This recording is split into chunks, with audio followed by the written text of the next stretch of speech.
Brent Porcio, TopVelocity.net. Another pitching velocity tip for you guys.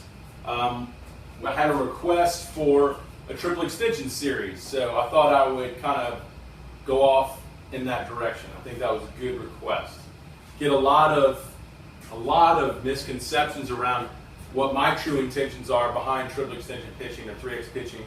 So this should help clarify that. So I thought in this video I'll go over not just triple extension, because I like to show everything. Because don't want to be a guy who's trying to pigeonhole everyone. Just want to show you where I feel at certain points significant things happen in the high velocity delivery. Triple extension being an approach that you won't find in every delivery, but I feel it has a lot of benefits that usually win the argument at the end of the day. What's the better approach in the lower half? Triple extension, I really believe. But like I said, it's open for debate, but I thought this will give a lot of information around what else there is. So I'm going to basically show you all different types of drive leg functions in high velocity pitchers, triple extension being one of them, but not all of them. So there's really three. We'll have basically in the drive leg, we'll find guys that what we call our knee slammers. They don't really activate the calf muscle, just really kind of drive the force vectors down, knee slammers. We have guys that are just purely rotational. They just stay firm and rotate.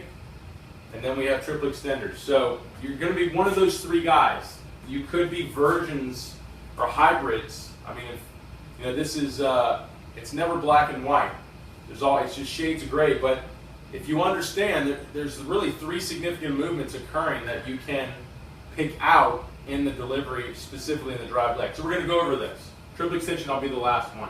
And then I'll show why it's, I believe it's the approach that wins. It's the one that wins at the end of the day because of all the benefits that you get, or the pros and cons are outweighed in triple extension over the other ones. Okay, so first one would be, I'm going to just, let's talk with the knee slammers. Well, actually, you know what? I want to do rotational because I feel like rotational guys, purely rotational guys, not as many of them. There tends to be more the knee slammers and the triple extenders and high velocity guys. So the rotational guys are going to be the guys as they lead down the mound, or as they move down the mound and they start to take the drive leg, they will, of course, stay in that lateral position until it's time to rotate. And that usually occurs when they get to close to front foot. The one common thing between all these leg drives is they always, in high velocity guys, start the movements closer to front foot strike. Okay? So be careful with this. You could say, well, I'm a rotator. Yeah, but if you're going to go that road, you got to make sure when is it occurring, because you might not be getting the same benefits of your drive leg as that high velocity guy who's rotating because he's doing it later than you. So just understand, the one absolute factor in all of this is when the force is transferred, being rotational through the knee or through the calf or the full extender, it's coming late or closer to front foot strike pretty much every time in a high velocity pitcher. Okay, so that's the one absolute here that you can't really get away of, no matter what drive leg function you want to adapt or use. All right, so the rotators, like I said, they're going to get as linear as they can, as close to front foot strike as they can. Then they're going to start hip rotation with the front foot, okay, which typically happens just by close to front foot. And then the back leg or the weight is going to pop up on the power pad, which we call as the arc of the foot to the ball of the foot, and they're going to pop up onto that with the weight there, and as this rotation occurs, they're just going to continue to rotate off the back leg, okay, like this. All right, that would be a pure rotational back leg. They can still keep the stability by keeping force in the ground, so they're obviously going to land still on the rubber. Heel will pop up, and you'll see more of a bend in the knee because it's just purely rotating. Okay, a lot of times it comes aggressively to help with the hip rotation. That's very typical too of high velocity guys. But you will see guys do that. A guy was just analyzing recently with the Dodgers, Zach Lee. Great example of that. Very rotational guy. Now, pros and cons. The pros are you can get quickly into internal rotation, which will help with hip rotation. You can get quick into front foot, which could apply force in the front foot. You can keep stability by keeping your weight into your back foot, which allows you to push your hips through into leg cocking, which creates more shoulder separation. Okay, so those would be the pros, which are going to be probably very common on all the other functions or different versions of the drive leg. But the negatives, I believe, are the issue here. If you're purely rotational, you're not going to extend and move forward. You're not going to really drive yourself forward, because that would be more extension or drive, which would be in the next two types of drive leg functions we're going to talk about.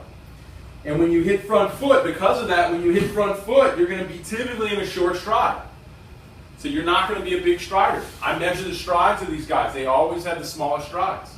Now, stride length is really what wins the argument at the end of the day. That's why triple extension becomes a big value, or tends to win the arguments, because when you get long strides, you get closer to the hitter, and that increases perceived velocity. And perceived velocity at the end of the day is really the most important when it comes to velocity. It's the one that is the most true in the game, because it's how the hitter sees your ball speed.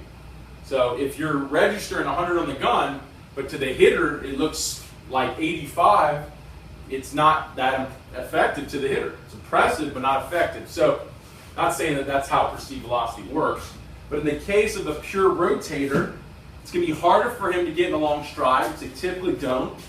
Then he's going to be pitching shorter. And in some cases, I see a foot shorter in a guy who's more just a rotator. So he'll be a foot shorter than a guy who's an extender or even a knee slammer. And he's, therefore, if he's throwing 90 at a foot shorter than the other guys, then they have, effective velocity says 2 to 3 miles an hour more in a foot distance. So they look 2 to 3 miles an hour slower because they're a foot behind everyone else. So that's a big negative, and that's why I believe purely rotational guys in the back leg really have a disadvantage between all the other versions. Okay, so obviously not my favorite, probably my least favorite. And it's more like that squish the bug with hitting. It actually makes you move more like a hitter. I tend to see the trunks not being as dynamic, but that's not always the case, because a lot of the trunk dynamics comes through the front leg. But it also is influenced by the back leg as well. So, it can be more rotational, basically. We tend to be more rotational here, we tend to be more rotational here, and we don't get in all the linear movements, which takes us closer to the hitter, which is really what this is all about. Really what the effectiveness of the delivery, of a high velocity delivery, is not just throwing hard, but throwing hard closer to the hitter. All right, so the other version would be, I'm going to talk about the knee slammers. Okay? Very, very close to triple extenders, but they don't finish the job, basically. So what's a knee slammer? And you'll see high velocity guys do this. You'll see Giordano Ventura, probably one of the best examples of an extreme high velocity guy who does this, knee slammer. But like I said, it's very close to triple extension. So what a knee slammer does is he takes his knee, he's more focused in taking his knee down, or his force vector down, which is what we define in 3x pitching, the force vector down, even ahead of the front hip. So he's pushing the knee down really ahead of the front hip, and you're not going to see it early. Like I said, you're going to see the forces coming late, but right when it's go time, right when the front leg opens, that knee slams down, and in most cases, typically is what makes it a knee slammer, the foot just flops over and stays lateral, even in the front foot strike. Okay? But someone like Giordano got great mobility and speed and tension of movement, which is really unique, which is what makes him throw so hard. So when he gets the front foot, that foot is literally the frame of front foot. That foot is still lateral, knee is down, and it goes aggressively. And then as the hips rotate, it then pops up.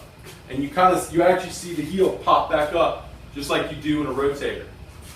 Okay, so those knee slammers are almost triple extenders, because right here, a triple extender, instead of continue to slam the knee down, would kick through the ankle.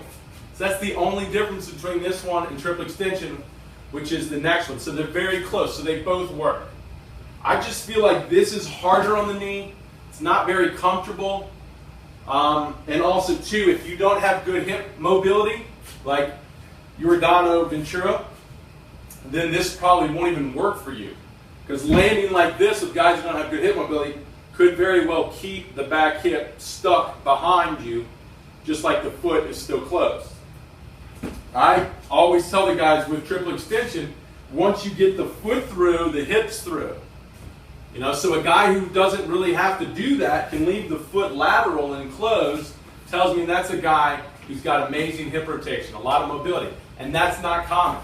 Typical of the guys who come through the 3X velocity camps have very poor hip mobility. Typical, or my majority of the guys who come through. So this approach to me is only going to work for a very few amount of guys, but it does work. It does work. Giordano Ventura, I keep using him as an example, is a great example of that. Okay, so triple extenders. And like I said, the only difference between this, well, actually, pros and cons of knee slammers. Pros would be you're getting extension because you're slamming the knee down. It's continuing to push you linear because you're not stopping and rotating. So it's continuing to push you forward. So you could get some good distances out of it. You probably could get the same distance out of it as a triple extender because the ankle kick might only give you a couple inches at that point. Okay? So you get the distances out of it. You get the force production out of it. A lot of force going into your front leg, which you're going to get, you know, hopefully get the hip rotation, but that's going to be the big negative. The negative is going to be because the internal rotation in the back leg is not there at front foot, it's going to be harder to get the hip rotation through. So unless you just really are mobile in the hips, you don't have that concern, it's not an issue. So all this will work. All right, so the knee slammer could be work perfect for you. But if you're a guy who doesn't have the hip mobility, because you're not getting the internal rotation in front foot, it's going to be very, very difficult for you to get the hip rotation. And to me, the whole point of the back leg and the linear movement is to get the force through the hip rotation. Okay? So like I said, knee slammer is probably not going to be the best approach for the majority of guys out there, but I'm telling you, it still does work. So really, that's what triple extension is. It's a combination of both. We're trying to get the rotation and the linear drive or linear force of the linear slam, basically through the back leg. So it's a combination of both. So what we would do, same thing in 3X pitching. This is exactly how we coach it in 3X pitching. Is we move linear with the hips. We don't get too aggressive with the back knee because we don't want to lose torsion. Torsion is a big concept. 3X pitching. That's in level 3, and I got a video on it online. You can learn about it. 3X torsion. So we're going to not be too aggressive with the force vector. Keep it in torsion, and that's keeping it twisted externally. So when we do open front foot, rotation begins. So we start to feel like a rotator, but we push through it, our power through it, through extension, full triple extension, which is ankle, knee, and hip flexor before front foot strike. And that is full triple extension. So it's holding the force vector back in torsion as it moves linear, though, and then exploding into internal rotation from that position through the timing of opening the front foot. And all you're doing is just focusing on extending through as rotation is occurring, which was initiated at front foot. So it is very advanced, and that's why 3X pitching is an advanced approach. But what are the pros and cons of this movement? Basically, all the benefits of rotation and all the benefits of knee slammers is going to be combined into triple extension. That's why it makes it the best approach in my book. You're going to get the linear aspect. You're going to get the long strides closer to the hitters, the more linear force, moving the trunks forward. At the same time, too, holding torsion, you're going to get the internal rotation of the back hip, supporting more hip rotation, as opposed to relying on good hip rotation or good hip mobility. So, like I said, both of the benefits from both the rotation and the knee slammer, and it really makes the negatives are, it's just advanced. It's challenging to learn, but it's extremely effective in taking someone who's low velocity and putting in all the lower energy up the kinetic chain to really increase the arm speed. And that's what we do with 3X pitching. So I hope that helps you understand the 3 versions of a leg drive, from rotational to a knee slammer to a triple extender. And I hope you understand why triple extension, I feel, is the better approach. And if you do want to learn more about 3X pitching, you can get all over topvelocity.net. You can get the program and get started today, or you can come down to 3X Velocity Camp and work with me. So I hope this video helps, and I should have some more Great videos on pitching velocity coming at you.